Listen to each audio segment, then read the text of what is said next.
Back to Collins and Maconie's Movie Club.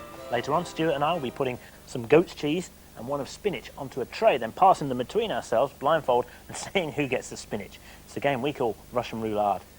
Now it's time to welcome aboard the Good Ship Part 2 our first mate, our guest reviewer, and this week it's Ali Catterall, who's a journalist from London. Hi, Ali. There. Hello. Hi. So, you went to see for us Blues Brothers 2000? That's the one. What's that about now? It's basically a reprise of the first movie, in as such as, right at the beginning of the film, as in the first one, Elwood Blues, played by Dan Aykroyd, looking a little bit chunkier these days, leaves prison. His brother's died, unfortunately, as in real life, and he decides, for the memory of his brother, to reform the band, get it back together on the road. Ali, would you say this is a worthy successor to the Blues Brothers? What can I say? Just run that film, the guy weeping like a burst water hydrant now. Cut out the middleman. Right.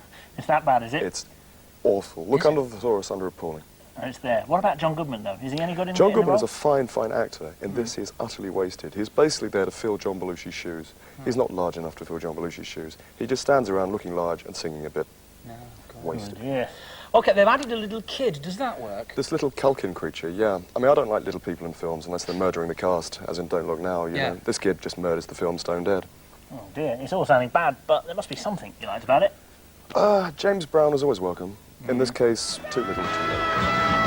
OK, Ali, what's your final summing up on Blues Brothers 2000? Blues Brothers 2000, curious title, yes. I think John Landis called it that because he reckons that's the date he's going to make a return on the video rentals, because it didn't go diddly square in the cinema. No.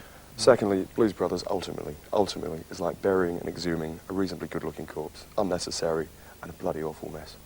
Oh, dear. Yeah. Well, thank you for coming in, Ali. Yep, cheers. And Blues Brothers 2000, not this year, thanks.